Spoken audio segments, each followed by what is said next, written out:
نحمده ونصلي على رسوله الكريم اما بعد فاعوذ بالله من الشیطان الرجیم بسم اللہ الرحمن الرحیم۔ حضرات گرامی، اللہ تبارک و تعالیٰ کا شکر اور احسان ہے کہ اس مبارک اور بابرکت مہینے میں ہمارا اور آپ کا درس قرآن کا سلسلہ جاری ہے۔ گزشتہ شب ہم نے آپ کے سامنے سورۃ الفاتحہ کے تعلق سے کچھ باتیں عرض کی تھیں۔ آج ہم آپ کے سامنے سورۃ البقرہ کا خلاصہ مختصر طور پر پیش کر رہے ہیں۔ سب سے پہلی چیز تو آپ کو یہ جاننا چاہیے کہ سورۃ البقرہ جب ہم قرآن پاک کھولتے ہیں تو ترتیب مصحف میں یہ دوسرے نمبر پر ہے، اور نزول کے اعتبار سے یہ سورہ 87 نمبر پر نازل ہوئی، اور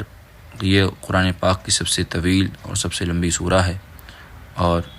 یہ سورہ مدینہ منورہ میں سب سے پہلے نازل ہونے والی سورہ مبارکہ ہے۔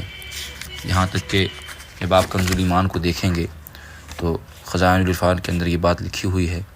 کہ اس سورہ میں 286 آیتیں، 40 رکوع، 6121 کلمے، 25500 حرف ہیں، اور یہ تفسیر خازن کے حوالے سے یہ بات نقل کی گئی ہے، اور یہ سورہ قرآن پاک کی سب سے طویل سورہ ہے۔ اس سورہ مبارکہ کے اندر انسانی زندگی کے اجتماعی نظام حیات اور عبادات، سیاسیات، معاشیات، اقتصادیات، ان ساری باتوں کا ذکر ہے۔ اس سورہ مبارکہ کی ایک خاص بہت مشہور آیت الکرسی ہے، جس میں اللہ تبارک و تعالیٰ کے ذات و صفات اور اس کے اہم صفات کا اس میں ذکر ہے۔ یہ سورہ بڑی فضیلت اور اہمیت کی حامل ہے، یہاں تک کہ حضرت ابو ہریرہ رضی اللہ تعالی عنہ نے بیان فرمایا، وہ بیان کرتے ہیں کہ رسول اللہ صلی اللہ علیہ وسلم نے فرمایا، اپنے گھروں کو قبرستان نہ بناؤ، شیطان اس گھر سے بھاگ جاتا ہے جس میں سورۃ البقرہ پڑھی جاتی ہے۔ تو آپ نے دیکھا ہوگا، سنا ہوگا کہ خاص طور سے گھروں میں سورۃ البقرہ کے پڑھنے کا اہتمام کیا جاتا ہے اور کروایا جاتا ہے۔ جب یہ سورہ مبارکہ ہم اس کی تلاوت شروع کرتے ہیں تو پہلی آیت کے بعد الف لام میم کے بعد اس کی میں جو آیت ذکر ہے جس میں ارشاد فرمایا گیا، ذالک الکتاب لا ریب فیہ، یہ وہ بلند رتبہ کتاب قرآن مقدس لا ریب فیہ کہ جس میں شک اور شبہ کی کوئی گنجائش نہیں، ھدی للمتقین، اور اس میں ہدایت ہے ڈر والوں کو، یعنی متقین کے لیے اس میں ہدایت ہے۔ تو اس میں شک اور شبہ کی گنجائش نہیں، تو اس کا رد جو ہے، جب کفار مکہ نے قرآن پاک کے کلام اللہ ہونے میں شک کیا تو آیت نمبر 23 اور 24 میں ان کا رد کیا گیا، اور ان سے کہا گیا وَإِن كُنتُمْ فِي رَيْبٍ مِّمَّا نَزَّلْنَا عَلَىٰ عَبْدِنَا فَأْتُوا بِسُورَةٍ مِّن مِّثْلِهِ وَادْعُوا شُهَدَاءَكُم مِّن دُونِ اللَّهِ إِن كُنتُمْ صَادِقِينَ۔ اور اس کے بعد اسی سورہ مبارکہ میں ان لوگوں کا ذکر کیا گیا آیت نمبر 5 اور 6 میں جن کا کفر ظاہر ہے، اور 8 سے 20 تک اس سورہ مبارکہ میں منافقین کے حق میں مسلسل 13 آیتیں نازل ہوئیں۔ اس کے بعد آیت نمبر 30 سے 39 تک فرشتوں کے سامنے جو رب تبارک و تعالیٰ نے اعلان فرمایا حضرت آدم علیہ السلام کی خلقت کا، اور آپ کو جو فرشتوں کو جو حکم دیا گیا ان ساری باتوں کا اس میں ذکر ہے۔ اور اس کے بعد سورہ مبارکہ کے اندر بنی اسرائیل کے جو مختلف طرح کی ان کی وعدہ خلافی، عہد شکنی ہے، اس کا ذکر ہے۔ اور آیت نمبر 123 سے حضرت ابراہیم کے منصب امامت پر فائز ہونے اور تعمیر کعبہ کا خاص طور پر ذکر ہے۔ اور اس کے علاوہ اس سورہ مبارکہ کے اندر بہت سارے واقعات اور بہت ساری آیات احکام جن سے کئی چیزوں کی حرمت کا ثبوت ہماری شریعت اسلامیہ میں ہوتا ہے، ان ساری باتوں کا اس میں ذکر ہے۔ آئیے ہم مختصر طور پر سب سے پہلے آپ کو اس سورہ مبارکہ کی شروع کی چند آیتوں کا ترجمہ آپ کے سامنے پیش کر رہے ہیں، جس میں خاص مومنین کی صفتوں کا ذکر اللہ تبارک و تعالی نے کیا، اور ایمان کس چیز کا نام ہے، ان باتوں کو بیان کیا گیا۔ دیکھیے، بسم اللہ الرحمن الرحیم، الف لام میم یہ حروف مقطعات شمار ہوتے ہیں، اور علامہ بیضاوی علیہ رحمہ نے حروف مقطعات کی تعداد 14 بتائی ہے۔ اس کے بعد فرمایا گیا ذالک الکتاب لا ریب فیہ ھدی للمتقین، وہ بلند رتبہ کتاب سے مراد قرآن مجید ہے، لا ریب فیہ کوئی شک کی جگہ نہیں، یعنی اس میں کسی بھی قسم کا کوئی شک نہیں، ھدی للمتقین اس میں ہدایت ہے ڈر والوں کو، یعنی اس میں ہدایت ہے متقین کے لیے جو اللہ رب العزت سے ڈرتے ہیں۔ اس کے بعد فرمایا گیا اب جب آپ کنز الایمان کھولیں گے اور خزائن العرفان کو پڑھیں گے تو آپ کو اس میں متقین کے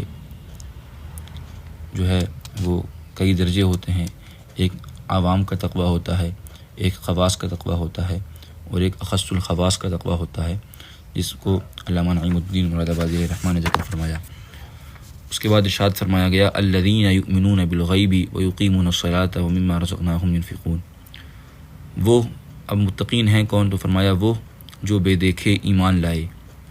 ویقیمون الصلاۃ اور نماز قائم رکھیں، ومما رزقناہم ینفقون اور ہماری دی ہوئی روزی میں سے ہماری راہ میں اٹھائیں۔ تو اب دیکھیے سب سے پہلی چیز جو ہے ایمان کو بیان فرمایا گیا کہ ایمان کس چیز کا نام ہے، تو فرمایا ایمان اس چیز کا نام ہے کہ وہ غیب پر ایمان لائے۔ اب اس غیب میں سب شامل ہے، یعنی یہ کہ خدا تبارک و تعالیٰ پر ایمان لانا، تو ہم نے کبھی خدا تعالیٰ کو نہیں دیکھا، یہ کہ نبی کریم صلی اللہ تعالی وسلم کی ذات پر اور آپ سے پہلے جتنے انبیاء و مرسلین دنیا میں مبعوث ہوئے ان تمام پر ایمان لانا۔ تو ہم بظاہر دیکھیں تو ہم نے نہ ان انبیاء کرام کو دیکھا، بس ہم نے ان کے بارے میں پڑھا سنا، تو ہمارا کام یہ ہے۔ اور ایمان انسان کا مضبوط جب ہوتا ہے جب وہ غیب کی باتوں پر ایمان لاتا ہے، اور اس غیب میں سب شامل ہے، دنیا میں جو ہم سے پہلے ہو چکا اس پر بھی ایمان لانا، اور جو ہمارے جانے کے بعد ہوگا اس پر بھی ایمان لانا، یعنی یوم آخرت پر، حشر پر، حساب و کتاب پر، یہ سب ہم نے نہیں دیکھا۔ تو انسان کا ایمان اور ہم سب کا ایمان جو ہے وہ غیب پر ہے۔ اس کے بعد فرمایا گیا مومنین کی صفتیں کیا ہیں، فرمایا وہ جو مومنین وہ ہیں جو نماز قائم کرتے ہیں اور اللہ کی راہ میں اپنے مال کو خرچ کرتے ہیں۔ اس کے بعد فرمایا والذین یؤمنون بما انزل الیک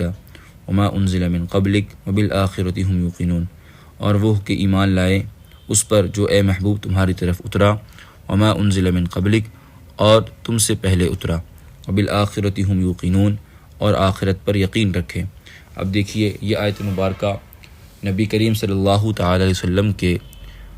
آخری نبی ہونے پر سب سے بڑی دلیل ہے، وہ اس معنی کر کہ اس میں فرمایا گیا کہ وہ جو ایمان لائے اس پر جو اے محبوب تمہاری طرف اترا، یعنی قرآن مجید پر ہم ایمان لائے، وما انزل من قبلک اور جو تم سے پہلے اترا۔ اور اس میں اس سورہ مبارکہ اس آیت مبارکہ میں وما انزل من قبلک کہا گیا، من بعدک نہیں کہا گیا، اس لیے کہ یہ بات روز روشن کی طرح آیا ہے کہ نبوت کا باب ہمارے آقا محمد عربی صلی اللہ تعالی وسلم پر بند ہو گیا، اب آپ کے بعد کوئی نیا نبی نہیں آئے گا، اور ہمارا کام یہ ہے کہ آپ سے پہلے جتنے نبی آئے ان سب پر بھی ہمارا ایمان لانا ضروری ہے۔ تو اس آیت مبارکہ سے نبی کریم صلی اللہ علیہ وسلم کا خاتم النبیین ہونا بھی جو ہے وہ ثابت ہوتا ہے، اور آخرت پر یقین رکھیں۔ اس کے بعد فرمایا گیا اولئک علی ھدی من ربہم واولئک ھم المفلحون، اب جن لوگوں کے اندر یہ صفات پائی جائیں گی، یعنی وہ متقین جو غیب پر ایمان رکھتے ہوں گے، نماز کو قائم کرتے ہوں گے، زکوٰۃ کو ادا کرتے ہوں گے، اپنے مال کو اللہ کی تبارک و تعالیٰ کی بارگاہ میں صدقہ کرتے ہوں گے، اس کے بعد پھر جو ہے وہ نبی کریم صلی اللہ علیہ وسلم کی ہر اس چیز پر جو آقا کریم نے ہمیں ارشاد فرمایا اس پر اپنا ایمان رکھتے ہیں، اور جو آقا کریم پر نازل ہوا قرآن مجید پر ایمان رکھتے ہیں، اور جو اس سے پہلے آسمانی کتابیں نازل ہوئیں ان پر ایمان رکھتے ہیں، اور آخرت پر یقین رکھتے ہیں۔ تو اب وہ لوگوں کا عالم کیا ہوگا؟ تو فرمایا اولئک علی ھدی من ربہم واولئک ھم المفلحون، وہی لوگ اپنے رب کی طرف سے ہدایت پر ہیں، واولئک ھم المفلحون اور وہی مراد کو پہنچنے والے ہیں۔ تو یہاں پر جو ہے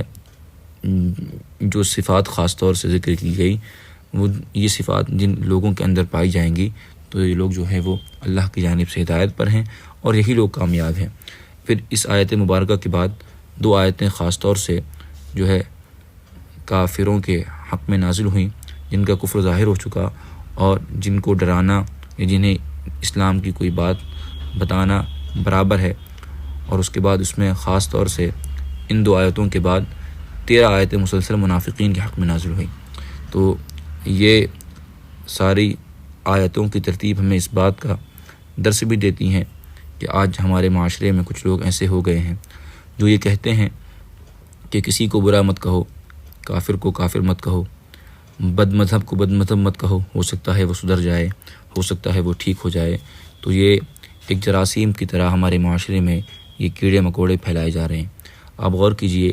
قرآن پاک کے آپ اسلوب کو سمجھیے اور سمجھنے کی کوشش کیجیے تو آپ کو اندازہ ہوگا کہ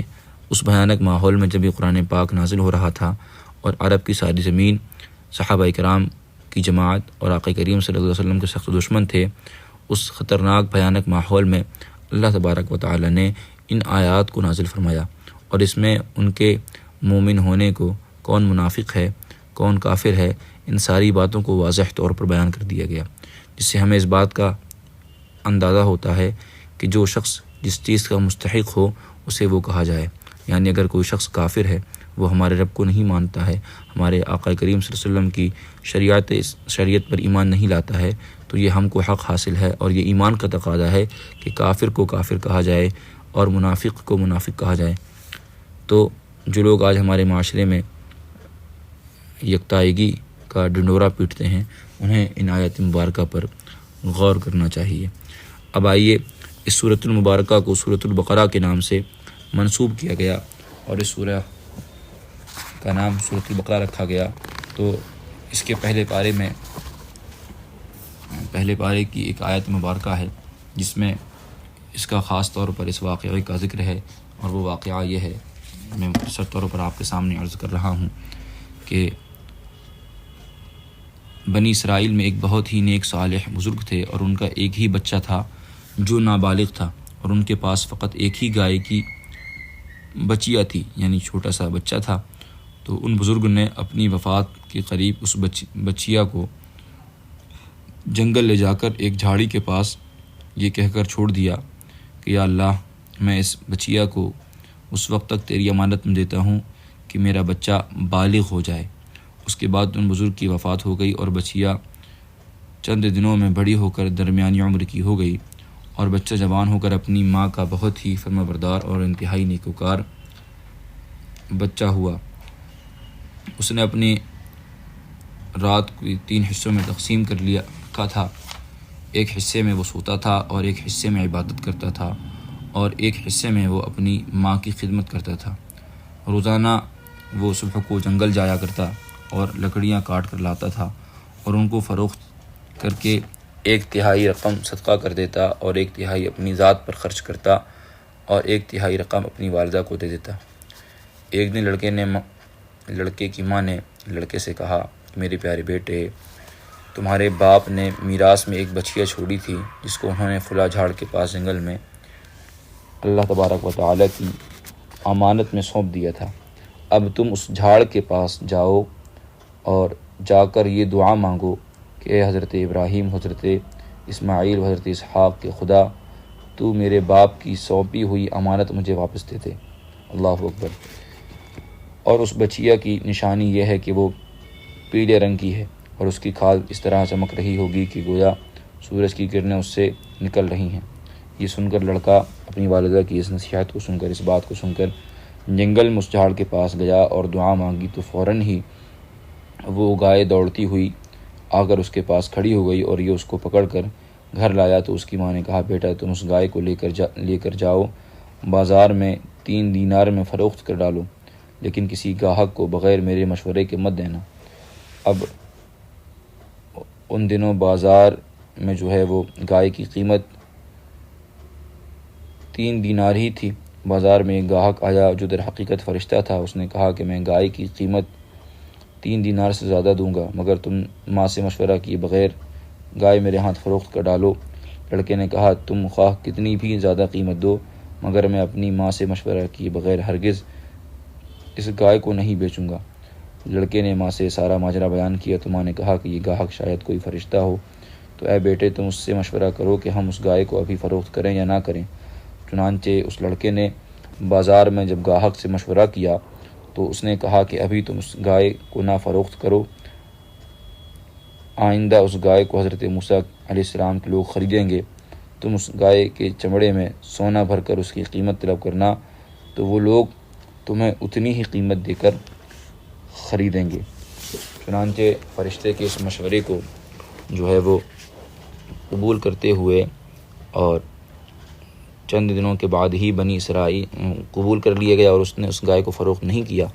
یہاں تک کہ چند دنوں کے بعد بنی اسرائیل کے ایک بہت ہی مالدار آدمی کو جس کا نام عامیل تھا، اس کے چچا کے دونوں لڑکوں نے اس کو قتل کر دیا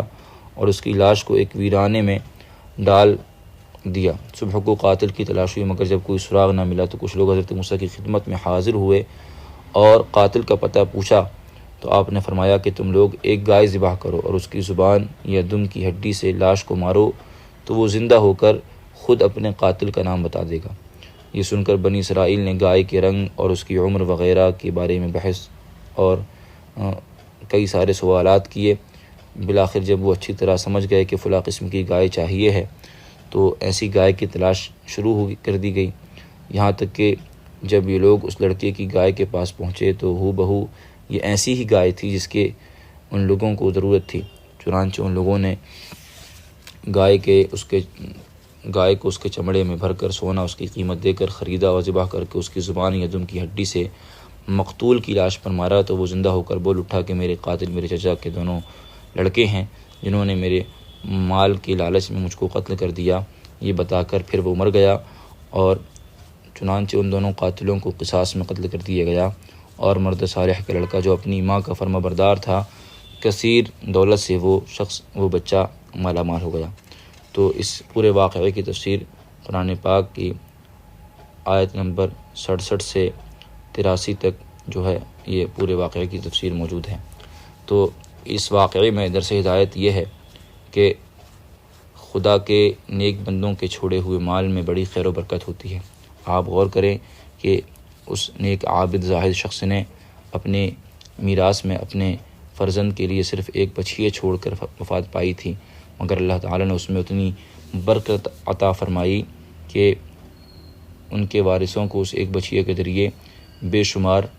دولت مل گئی۔ تو یہ بہت ہی عظیم